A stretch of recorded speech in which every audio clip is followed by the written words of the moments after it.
mmadụ ruo abroad omebe court anyị fụrụ ya ụbọchị ya a na-ama mma egbe eruo ha aka ebunye onye ike bunye obejiri ị na-achụ nwanne gị ọ gịnị na-eme anyị ife a biko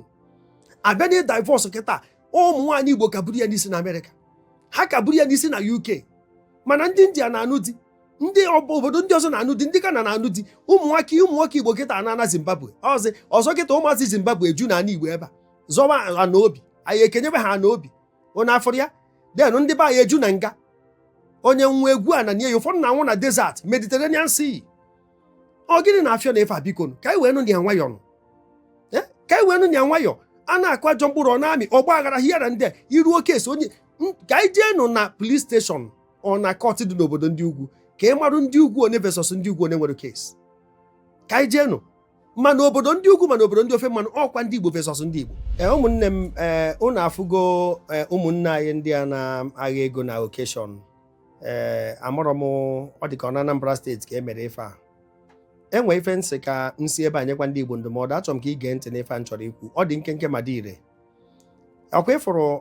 ka ife batara o ji bụrụ na asị ndị Igbo kwụrụ ọtọ ụfọdụ adọ n'ala asị ụfọdụ dọ n'ala ha kwụrụ ọtọ ị ma na God himself doesn't bless a law breaker. You can never be a good person ma ị na-break law. Ọsọkwa ya bụrụ na onye iro gị tiri iwu ahụ mana iwu ahụ bụ for the good of everybody. Ka anyị kwụsị na ịkpacha anya na-adị iwu afụrụ m diska ọ bụrụ sọ klọb a anyị afụgo m ọtụtụ ụmụazị na-agha ego efe a na-emislead so many children ekwuona m ya na society. Ụfọdụ ndị okenye ada agafu ego onye kpara ego akpa ada agafu ego ogo na ịkpara ego gị DSS ndị agha enyere aka erika ụzọ ihe esinyere mmadụ aka erika ife a na-eme affect our tribe n'obodo a anyị na-adịzi ka ọnụ akọrọ anyị ọ na-egosi stubbornness, arrogance, and the God of justice mma cannot even fight for us. Aka kpacha anya na-adị iwu omume anyị adị so disgusting. Even ji wee na-ekwu ya bụ afụkwara m issue of anakwa ana ọ dị ka afọrọ m ana nke nwanne anyị nwoke Obi Kuba na Millennium City na Asaba so many communities apụta na ọ na-afịọ amụrụ m ma ọ bụ eziokwu ma ọ bụ asị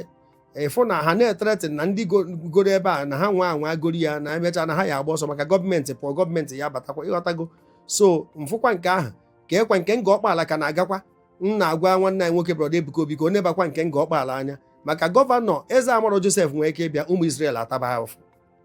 lasting peace ka a na-ekwu okwu ya ọzọzi bụ na m fụrụ nke nwanne anyị nwoke nwa agụ ata ahịhịa ka a bịakwa na-etretin n'urum ati nke ọ dị ka urum amụmụ na Anambra steeti ka ọ dị